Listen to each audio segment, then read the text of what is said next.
G'day everyone over at Margaret River for the West Australia for the Margaret River Ultra Marathon. Yeah, look, this is Sam and John here in Victoria, directors of Rapid Ascent, for the competitor briefing. Look, as you can see, we're here in Victoria. Life in Victoria is very different to things over there in WA, and we're really sorry we can't be with you. But this is reality over here. We're taking COVID pretty seriously. It's pretty hard yards over here. Sam, even your glasses are fogged up. Can you see what you're doing? No, I can't. I think we need to take this stuff off. Yeah. Not that bad here. Actually, Victoria's not quite that bad, but there's certainly truth in the fact that we can't get over to WA, and yeah, we're really sorry not to be there with you, and we wish you all the very best for the Margaret River Ultra Marathon this weekend. Get your gear off there, John, so to speak. There we go. Okay, but yes, like I've said, we're so sorry we can't be with you over there in Western Australia. We wish you the best of luck, and this is our competitor briefing. Although we're not there, we have recruited a fantastic team to deliver the race on our behalf, led by Richard Wren, as well as a whole range of other very experienced event professionals, so you're still in very safe hands for the event. Look, thank you for your commitment for managing the postponement and the reshuffle of the race, originally to have been held in May, now to October, and you know, we're sure you'll have a great day on Saturday. It's a spectacular course. There seems to be so much enthusiasm and camaraderie amongst all West Australians for running in this event in particular, for which we're very grateful. So have a great experience and a great race this Saturday. Thanks, Sam. Welcome everybody. Now I'm going to talk a little bit serious about COVID. As I said, coming from Victoria, we've taken this pretty seriously, and we really want you to sort of toe the line and very much do what we're asking you to do. The key things, obviously, avoid close contact with other people, keep your distance to 1.5 metres. We've got plenty of signage around to remind you of that. Rob on the MC will be telling you to keep apart. Clean your hands. We've got lots of hand sanitizer out there. There's quite a process at the checkpoints as runners as to how we're going to deliver that, and I'll talk a bit more in detail about that later on. But yeah, look after each other, remind each other, keep it apart, and we'll get through it together and have a good time out there. Okay, moving on to the course. So we're starting the race in a slightly different way this year. Rather than a single start time of 7 o'clock, we've put in place a 10-minute start window to try and avoid or minimise congestion on the course and handle you know, that large group gathering at the start. So the race, you can start the race at any point between 7 and 10 minutes past 7. That gives you 10 minutes. Your race time will be from when you cross under the arch and not when the gun first goes at 7 o'clock in the morning. The course is marked with pink tape, okay, pink tape and or red tags that are reflective, red arrows on a white background, and some big arrows as well. And if you see red and white tape across the ground marking across the track, then you should never step over the red and white tape. It means the wrong way. Clearly follow the pink arrows, the pink tape and the red arrows. You've got to have your head up, look for the markings, okay? There's not markings every 100 metres. Sometimes there'll be quite some distance from one marking to the next, and you won't be able to see one from the other. So continue on the course as marked, but be aware of the course markings that are out there. Leg 1 goes across a section of private property, across the top of a sand mine. Again, it's very well marked, but please avoid the edge or stay away from the edge of the sand mine. There are 2 river crossings. You might have seen some information we circulate on Facebook. The first river crossing is at Boogitup Beach on leg 3 at about the 45-kilometre mark, and the second one is on leg 4 at about the 50-kilometre mark at the Margaret River mouth. That will involve you getting wet feet. In fact, the water is probably up to about knee deep. It has some flow to it, but it's by no means treacherous. If you take your time, cross where the course markings indicate, and you know, be of stable footing, then we have no doubt you'll get across safely. Please, on the course, be aware of other trail users.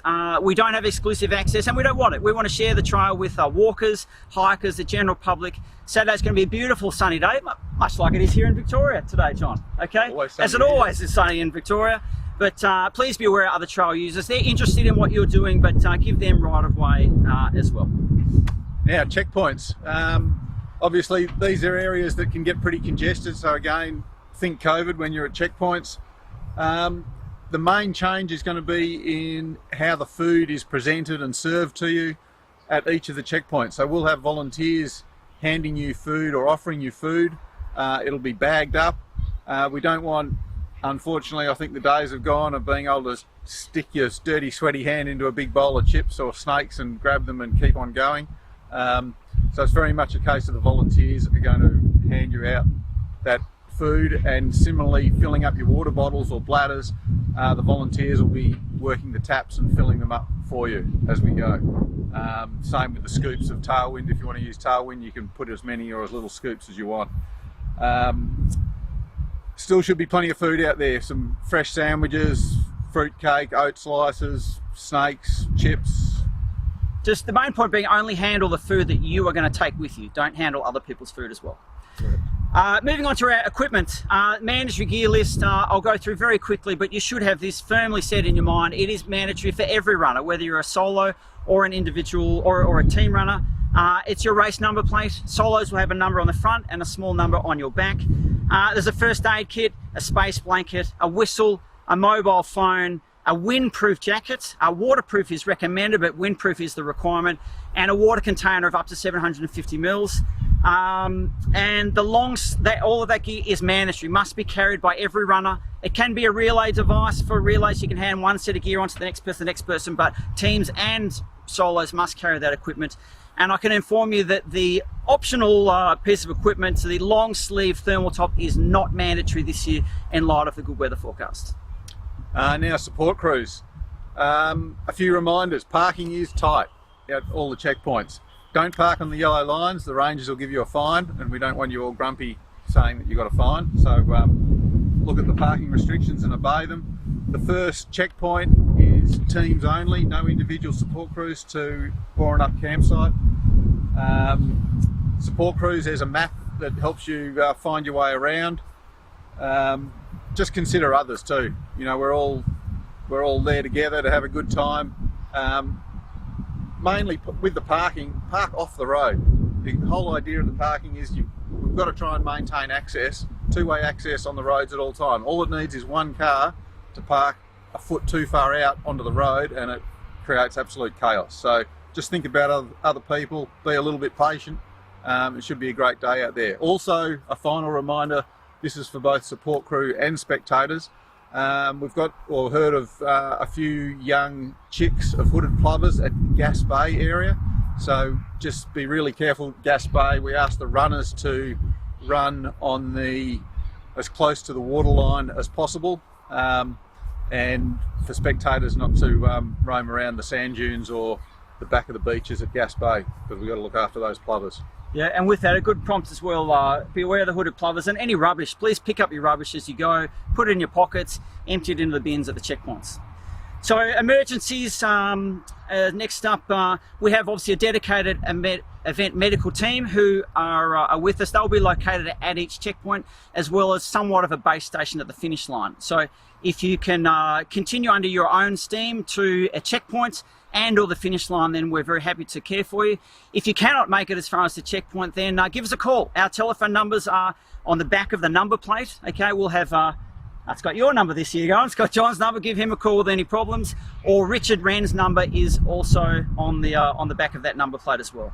A couple of points, maybe speaking from some experience, or the most likely issues with ultra running is a hyponatremia, which is actually drinking too much water. The rule of thumb these days for endurance sports and drinking is drink to thirst. If you're thirsty, drink.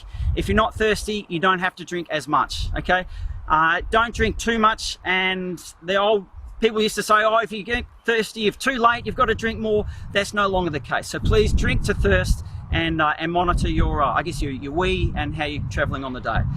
Secondly, we would strongly encourage the avoidance of any non-steroidal anti-inflammatory drugs. It's your ibuprofen, your Voltaren, things like that. It can do your kidneys and your body a whole lot more damage than it does good. So avoid those whilst racing would be our strong recommendation. And look, some of you will be finishing after dark, and strongness to you, strength be to you as well.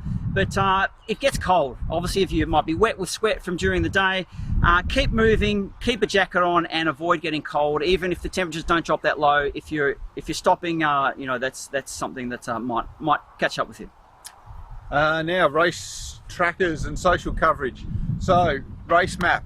We've got this cool little app. It's called Race Map, and you can download it on your phone. It's free. Just follow the prompts.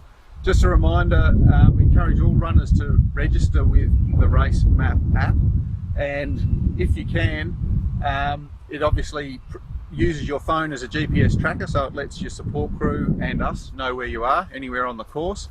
However, I've got a few caveats with that. It does drain your phone battery quicker than normal, so if you're going to be out on the course for a long time, my recommendation would be turn on your Race Map app tracker towards the second half of the event, so you've still got a bit of life and juice left in your phone and it doesn't go dead, because we definitely want to know where you are towards the second half of the race.